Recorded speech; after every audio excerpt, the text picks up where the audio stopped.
Bismillahirrahmanirrahim. Assalamualaikum warahmatullahi wabarakatuh. Perkenalkan, nama saya Mila Rosida. Saya mahasiswi Tadris Ilmu Pengetahuan Sosial kelas B semester 5. Di sini saya akan menanyakan terkait tentang sejarah dunia dan pengaruhnya. Dan narasumber saya sendiri di sini salah satu guru di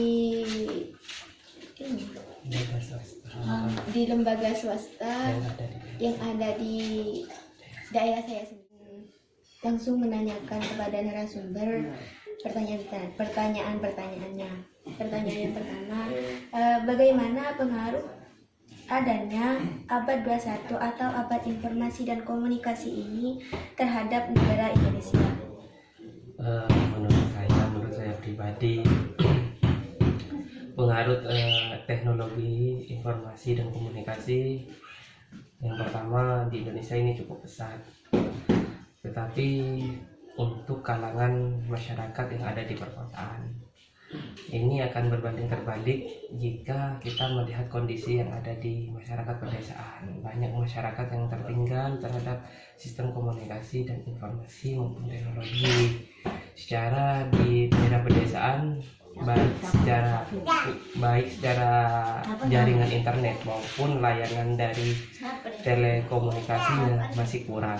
Tetapi dengan adanya teknologi informasi komunikasi ini sangat menunjang bagi sistem pendidikan yang ada di Indonesia. Itu saja. Lalu hal yang kedua yang ingin saya tanyakan, kita tahu bahwasannya kemajuan teknologi dan informasi ini akan terus berkembang seiring dengan perkembangan zaman. Lalu langkah apa saja yang bisa dilakukan untuk menghadapi hal-hal tersebut?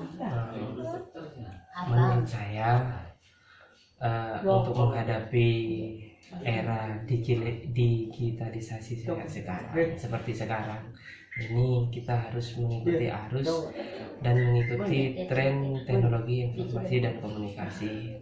Tetapi harus digarisbawahi bahwa tren yang ada di dalam teknologi informasi itu harus diimbangi dengan kemajuan pola pikir, atau anggaplah saja dengan pemantauan dari orang tua. Karena kalau tidak ada pemantauan dari orang tua, maka kita akan terus ada di dalam dunia teknologi, sehingga kita akan kecanduan terhadap teknologi itu tersebut. Nah, contohnya banyak seperti sosial media sekarang sudah menjamur di kalangan masyarakat. Itu harus diimbangi dengan tren yang positif, atau harus diimbangi dengan pemantauan dari orang tua, supaya nanti tidak ada ketimpangan sosial dari sistem yang ada di Indonesia, baik itu dari era teknologi maupun akhlak, secara kita berbasis kepada akhlak dan moralitas yang ada di Indonesia. Lalu ini pertanyaan yang terakhir, bagaimana pengaruh abad komunikasi dan informasi ini terhadap sistem pendidikan, baik bagi pendidik itu sendiri maupun peserta sendiri?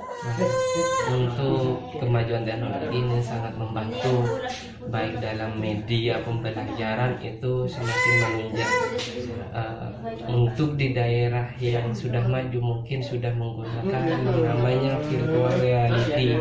Virtual reality ini semacam desain untuk para pembelajar itu supaya langsung merealisasikan bentuk yang ada di dunia nyata.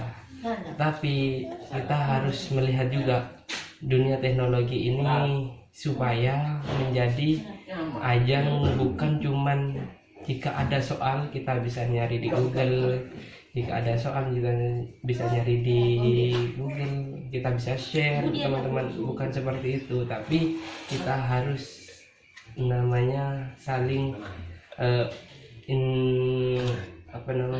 saling simbiosis, supaya nanti ada apa yang kita inginkan dari teknologi supaya tidak disalahgunakan.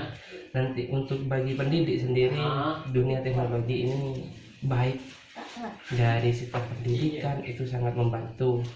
Secara sekarang ada aplikasi Zoom, kelas meeting, dan apalagi sekarang kita menghadapi pandemi ya. Itu sangat membantu sekali dalam untuk penunjangan sistem pendidikan yang ada di Indonesia. Itu saja. Baik, hanya itu yang dapat saya tanyakan, cuma itu yang dapat saya tanyakan.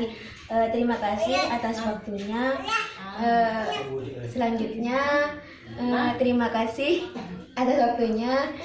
Mohon maaf apabila ada kesalahan. Wassalamualaikum warahmatullahi wabarakatuh.